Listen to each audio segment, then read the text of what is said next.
사티캅, 부활절이 끝났는데 참 우월한 부활절이죠. 여러분 오늘 유튜브 보니까 소강석 목사 욕하는 유튜브가 천지야 천지. 감히 주혜종을 비판하면 그렇지만 소강석 목사 한국의 대형교회 중에서 제일 딴따리 목사입니다. 그러니까 난 그 세대인교회 성도들의 수준은 난 최악이라고 봐. 나는 왜냐하면 그 소강석의 설교는 설교가 아니지. 그런 설교를 좋아한다는 것은 벌써 성도의 수준이지. 하여튼 뭐 소강석 비판할 마음도 없습니다. 뭐 가치도 없어요. 그래서 부활절이 되게 우울하죠. 왜냐하면 순복음께서 그 짓을 했으니까. 그리고 이용구 목사님 너무 안타깝잖아. 조영기 목사님이라든지 순복음교회 성도들이 70% 60%가 다 보수인데 어떻게 그런 일이 있을 수가 있을까. 마음이 우울해요. 그래서 부활절에 제가 영상을 찾아보니까 잘잘법에 누구야 김학철 교수의 영상이 3년 전 영상, 4년 전 영상 여러분 한번 보세요. 제가 김학철 교수의 비판하는 건 뭐냐면 뭐 그분이 악마다, 그분이 나쁘다 아니요. 김학철 교수님 보세요. 되게 인품이 훌륭하시지. 나는 김학철 교수님을 죽이거나 막 그렇게 할 마음은 없어. 인품이나 이런 거 참 훌륭하시지. 그리고 연세대 신학교 교수님이야. 그 얼마나 아는 게 많겠어. 그러나 제가 목회자로서 선교사로서 봤을 때 그분의 설교가 문제가 많아. 그걸 자유주의 신학이라고 그래. 그래서 내가 연세대 신학과는 내가 취급 안 한다. 여러분 내가 상당히 교만한 말 같죠. 근데 연세대 신학과는 취급을 하면 안 돼. 왜? 그 사람들이 보는 성경이나 성경을 해석하는 게 우리가 너무너무 틀려. 총신이나 고신, 합신. 저는 그렇거든요. 저는 한국에서 지금 남아있는 거는, 희망이 있는 거는 지금 총신, 고신, 합신 3개 남았어요. 희망이 없어요. 감리교, 기성, 거의 다 작용화 됐지. 그래, 어떤 사람 그래. 네가 뭔데, 시골에 사는 네가 뭔데 연세대 신학과를 무시하냐. 무시할 수밖에 없어. 성경을 보는 눈이 틀린데. 그걸 자유주의고 인본주의라고 그래. 김하철 교수님이 얼마나 많은 게 많아. 인문학, 철학, 심리학. 근데 문제는 성경에 한계가 있다는 거지. 이 무식한 나도 저 김학철 교수님하고 성경 가지고 토론하면 나 이길 수 있어요. 왜냐면 우리는 성경만 봐. 근데 그 사람들은 성경이 주 테스트인데 성경보다는 심리학, 철학, 역사 그렇게 말하고 있잖아. 부활절도 김학철 교수의 영상에 모든 영상마다 문제가 많아. 다 반박할 수 있어. 근데 부활절 내가 우연히 봤어요. 오늘 봤는데 김학철 교수님이 예수님의 부활을 설명할 때 이렇게 얘기한다. 연속성과 불연속성 단어 자체를 잘못 선택했어.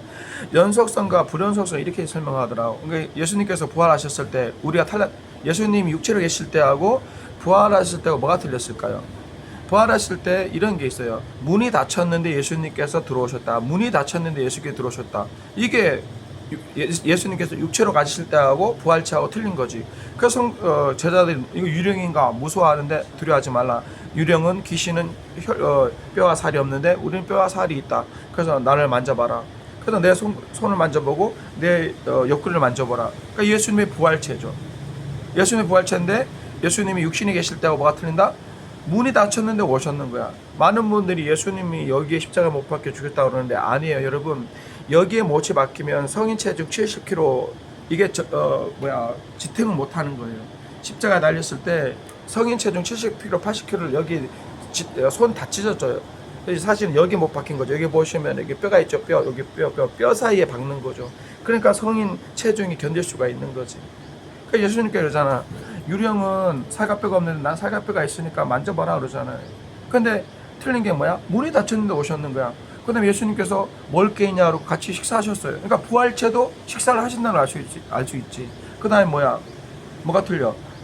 엠마오로 가는 두 제자가 나중에는 처음에는 예수님 못 알아보다가 예수님이 축사하고 그 다음에 눈이 밝아져서 예수님 알아볼 때 그때 예수님이 사라졌다고 그러잖아요. 순간이동이 있습니다. 우리는 순간이동 못하지. 근데 부활하신 예수님은 순간이동을 할 수 있었어요. 그러니까 문제가 뭐냐? 예수님의 부활체는 시간과 공간의 제약을 받지 않는다는 거지. 그러면서 김학철 교수님이 말하는 게 뭐냐면 용어로 하면 연속성, 불연속성. 연속성은 우리가 똑같은 뼈와 살을 가지고 있다. 우리가 똑같은 육체를 가지고 있다. 그러나 불연속성. 그러나 문이 닫혔는데 왔다 갔다 할 수 있었다. 그 다음에 뭐 순간 이동이 될 수 있다. 제가 문제를 삼는 거는 뭐냐면 이 개념을 연속성, 불연속성이라는 단어를 쓰면 이건 당신들이 참 논리를 좋아하잖아. 논리가 안 되는 거지. 왜냐면 우리는 원래 연속성, 불연속성 뜻은 뭡니까? 그전에는 연속했는데 이제는 연속하지 않는다 이런 뜻이잖아요. 근데 우리는 원래부터 육체의 몸을 갖고 있을 때 원래부터 문에 못 들어갔어요. 원래부터 우리는 문에 못 들어갔던 사람들이야. 근데 연속성이고 불연속성 그렇게 해석하면 안 되고, 제가 문제 삼는 거는 그 단어 선택부터 잘못됐다는 거지. 뭐냐면 이거지. 연속성, 불연속성이 아니라 공통점과 공통적이지 않는 거 이렇게 설명하는 게 오히려 더 낫지. 우리 육체를 가진 우리 현재 혈과율 가진 우리 뼈와 살을 가진 이 육체하고 부활체와 공통점은 어떤 것이 있고 공통적이지 않은 것이 어떤 것이 있다. 이렇게 설명하지. 예를 들어서 하나님의 속성을 설명할 때 공유적 속성하고 비공유적 속성이라고 그러거든요. 하나님을 우리하고 비교할 때 하나님의 성품을 우리 인간과 동일한 걸 가지고 있다. 이걸 공유적 성품이라. 뭐야? 하나님도 습하셔요. 하나님도 기뻐하셔요. 하나님도 애통하셔요. 우리 인간처럼 감정 느끼세요. 그걸 공유적 속성이라고 그러지. 근데 비공유적 속성은 뭐냐면 뭐 하나님은 전지전능하세요. 하나님 모든 걸 다 알고 계세요. 우리는 그렇게 못 하잖아요.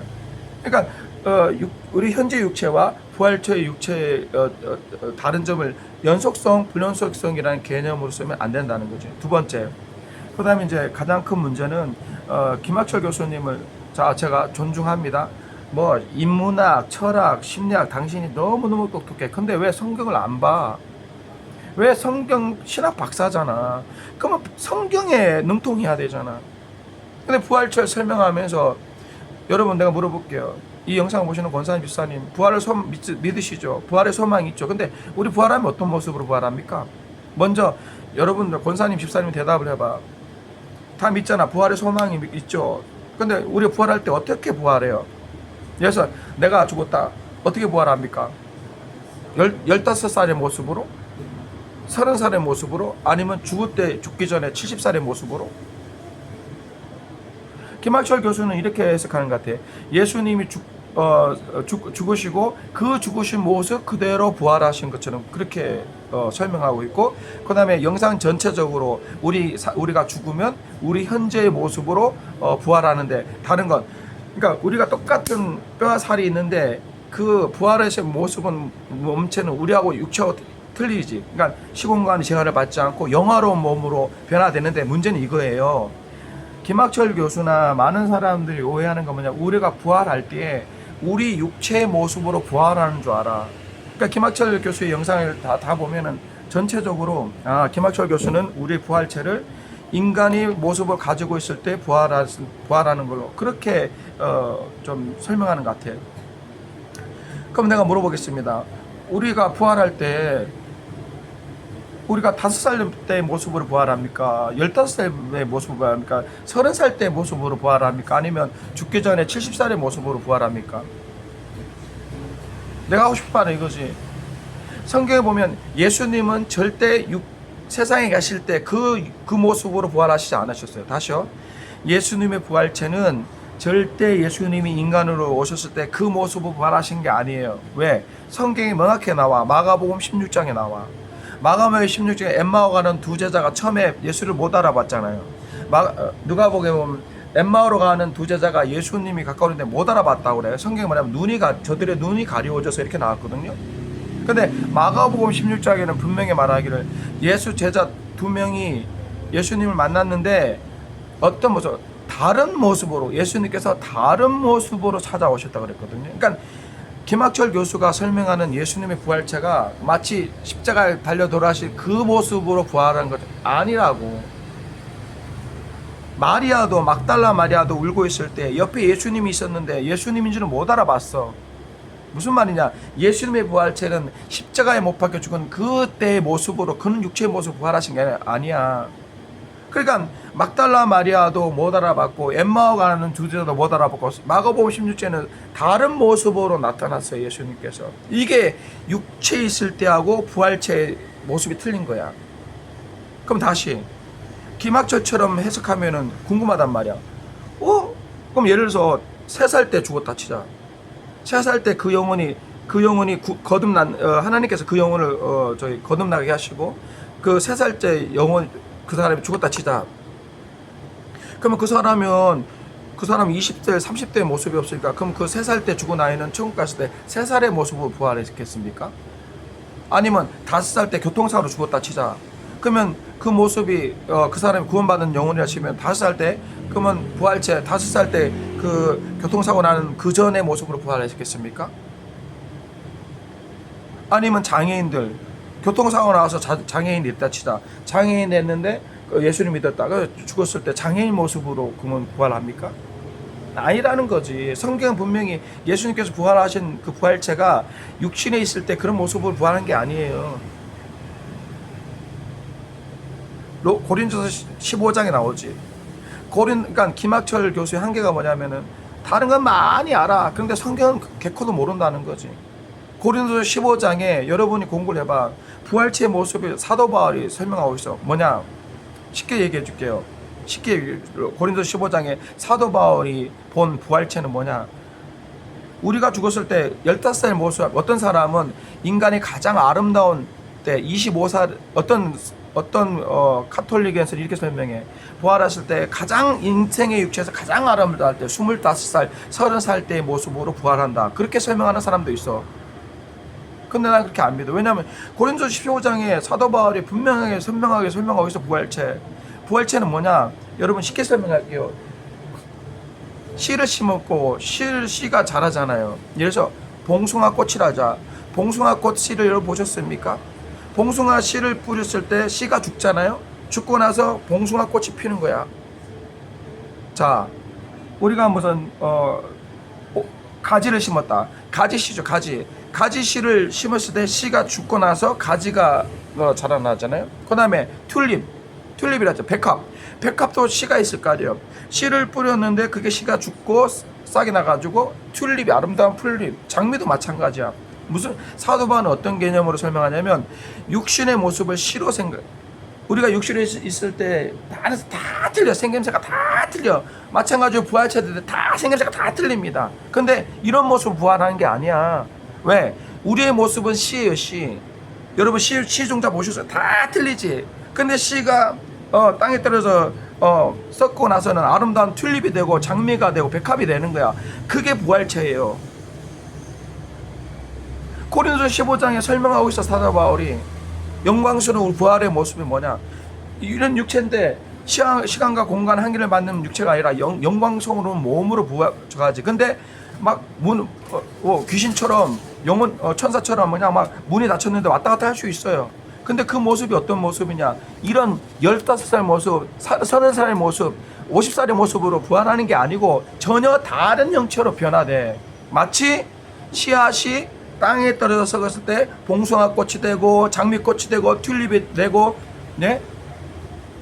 여보, 씨앗이 아름답습니까? 튤립이 아름답습니까? 씨앗이 아름답습니까? 백합이 아름답습니까? 씨앗이 아름답습니까? 장미꽃이 아름답습니까? 장미꽃이 아름답지. 우리 육체의 이 육신하고 부활체하고는 비교할 수가 없는 영광스러운 모습으로 변화되는 거지. 그러면 물어볼 수 있어. 그러면 우리 아버지, 어머니 예수 믿고 정말 죽으셨는데 천국 갈 때 우리 어머니, 아버지를 어떻게 알아봐요? 그렇죠. 물어볼 수 있잖아. 아니 이영건 선교사님, 우리 현재 육체와 부활체가 씨와 아름다운 꽃이 변화되는 것처럼 그렇다면 우리 아버지, 우리 할아버지 예수 잘 믿고 돌아가시는데 천국 만났을 때 어떻게 알아요? 누가 우리 할아버지지? 우리 아버지. 천국은 말이 필요 없어. 척하면 척이야. 천국은 영적인 세계는 그런 거예요. 척하면 척이야. 딱 봤는데 아버지라고 알 수 있어. 그게 천국이야. 말이 필요 없어. 한국말 영어 필요 없는 거야. 그걸 영적인 세계 천국이지. 그러니까 천국이죠. 어떤 분이 환상을 본다든지 영적인 꿈을 꿨을 때 일일이 해석 안 해. 그냥 환상 보는 순간, 꿈꾸는 순간 벌써 하나님이 그 지혜를 주셔가지고 알아듣게 하시지. 천국이 그렇다는 거지. 우리는 몰라요. 부활체가 어떨지 정확하게 모르지. 우리도 경험하지 못했잖아. 그러나 우리와 똑같은 뼈와 살을 갖고 있고, 그 다음에 그러나 시간의 공간은 제한을 받지 않고, 그런데 천사처럼 영광스럽게 된다. 천사는 또 뼈와 살을 안 갖고 있잖아. 그러니까 이 부활체라는 개념을 이해하기가 우리가 어려워요. 왜냐면 우리는 아직 경험하지 못했게. 그러나 대충 알 수 있어. 아하, 우리 이 세상에서 모든 사람의 신체가 얼굴, 코가 다 틀린 것처럼 씨앗이 다 틀리잖아. 씨앗 똑같은 거 봤어요. 다 틀려. 근데 그 땅에 뿌려져서 죽어. 육체가 죽어야 돼. 그럼 영광스러운 모습으로 봉숭아꽃이 되고 장미꽃이 되고 백합과꽃이 되는 거야. 그래서 사도 바울은 달의 영광이 틀리고 해의 영광이 틀리고 달의 해와 달의 영광이 틀린 것처럼 부활체의 영광도 다 틀려. 우리가 다 같이 예수 그리스도의 영광처럼 부활체. 천국에는 다 그렇게 변하는 거예요. 3살 때 죽어서 3살짜리 모습으로 태어나고 장애인의 모습으로 천국 가고. 그렇지 않다고. 영광스러운 소망을 가지고 있어야죠. 부활절에 우울하지만은 고린도서 15장에 예수님께서 잠만 자는 자의 첫 열매가 되셨다고 그래요. 첫 열매. 그러니까 우리 부활의 소망이 이거지. 첫 열매가 뭡니까? 사과나무를 심었어. 근데 사과나무에 열매가 첫 열매가 사과나무야. 그럼 다음에는 두 번째 열매가 배나무가 되고 감나무가 안 되잖아요. 사과나무는 처음부터 사과나무고 죽을 때까지 사과가 열매가 맺는 거야. 자, 첫 열매가 배야. 근데 다음날 사과가 될 수 있습니까? 첫째 날 배가 열렸는데 다음날 수박이 될 수 있어요?